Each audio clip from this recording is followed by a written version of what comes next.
چې زما په مخ نسته ده زه به د ورځ په قیامت د خدای جل جلاله په وړاندې باندې به جواب ورکوم. زه به یې ورکوم، ته به یې نه ورکوې. زما جسد ده، زما بدن ده، زما مخ ده، قیامت منم، زه به جواب ورکوم. ته څوک یې؟ تا پورې څه تعلق لري دا زما ګیره؟ زه خو حکومت یم نو اسلامي. دا خلاص نو دغه ده، خلاصه خبر ده. د حکومت د اسلامي حکومت د څه شي اسلامي حکومت ته؟ د کوم ځای نه تا ته اسلام سو؟ پرونه پورې چې د پاکستان نه ټن مینونه راوړل افغانستان کې دیالو زول هغه وخت کې خو اسلامي وي. نن چې انډیوال هلته ناست وي چې د امریکا نه بارود راوړل دلته د خلک پرې وژل، پورې چې ډالر راتللې پرونه پورې د موږ باندې فتوی ورکولې وي چې دا چې دي کفار دي، دوی د کفارو پیسې خوري. نن د امریکا نه توړې ډالر راځي، هغه د تاسو دپاره حلال سوې. پرونه پورې زمونږ ناسته چې وه خارجیانو سره ارامې وي، نن د تا متقیقه غټه ګیره انډیواله هغوی سره ناستې ټولې حلالې سوې. پرون زمونږ رشیې سره ناسته حرامه وه، نن د تا رشیې سره ناسته حلاله ده. پرون باندې انډیواله پرونه پورې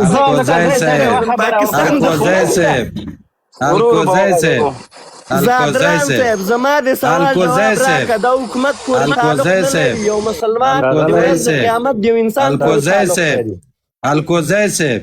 الکوزی صاحب دا ټولې خبرې دې وکړلې، دا ټولې تا له هغه تیزه جار چې هلته دې اچولی و پوه شوې؟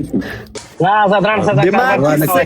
د هغه سینهبند نه جار، هغه تیزه دې جار چې هلته دې اچولی غوږ ونیسه، بندونو کې به مو چې غوږ ونیسې که نه، د خپل د خور سینهبند کې به مو نیولې، د مور سینهبند کالیو کې به مو نیولې. دواړو نه هیله کوم زه مخکې ما یوه خبره واورئ، زه خالد زدران یوه خبره کوم. دې خوار څوک چې سینهبندونه څوک نه اغوندي.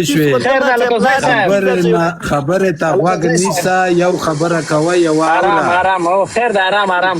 زه په منځ کې یوه خبره کوم، تاسو بلک غلي شئ. نیازګله خیر ده، مایک ته بندوئ بیا زه کې زیږم. نیازګله ودره ورسخانه بحث اصول دغه دی، یو بل ته پیغیر باید سرویت نکړي، تیر خبره ته به نه ساتي. غوږ یې ته نیولی سول و نکاح سول ځواب درکوي. که خالد ښاغلی نیازګل زاهدالله زاهد صاحب شته صاحب دا به درکوي. خو خیر سلامت اوسئ. لومړی خو تا په دا غټه ګیره ناست دا ولې کوی نه ته خوله واچوله؟ دا د لوط علیه السلام د قوم مشر غړی مخکې الکوزیه تا دا دومره سواړه خوله ده، جر کومه که داسې ګیره زما یي، تا دا دومره سواړه خوله ده الکوزیه، تا دا دومره شواړه خوله ده الکوزیه، تا دا دومره شواړه خوله ده.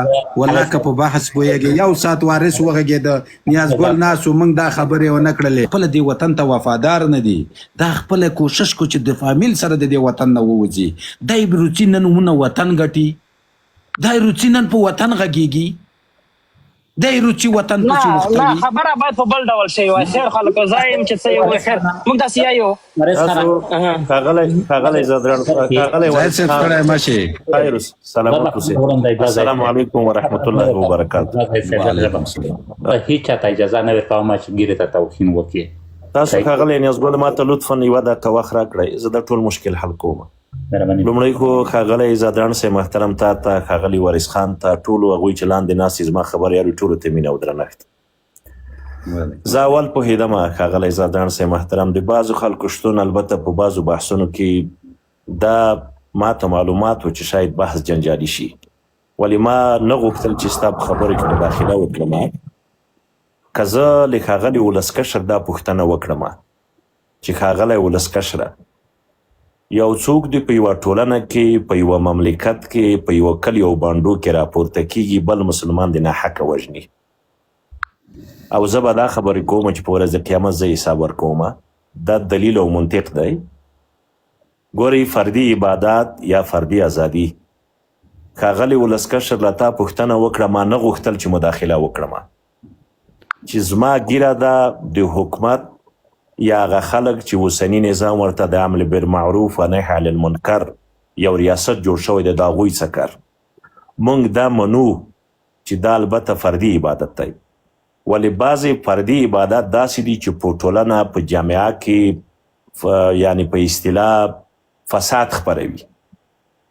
بناءً حکومت مجبور و مکلف دی. په نړۍ کې بیا هیڅ حکومتونو شتون نه درلودی، په نړۍ کې به هیڅ نظامونو شتون نه درلودی، خصوصا په اسلامي ټولنه کې په داسې یو هیواد کې چې 99.99 فکر کوم هغوی په افغانستان کې مسلمانان ژوند کوي.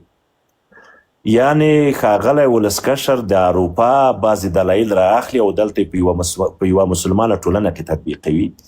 عجیب سوالونه کوئ تاسو ښاغلی ولسمشره.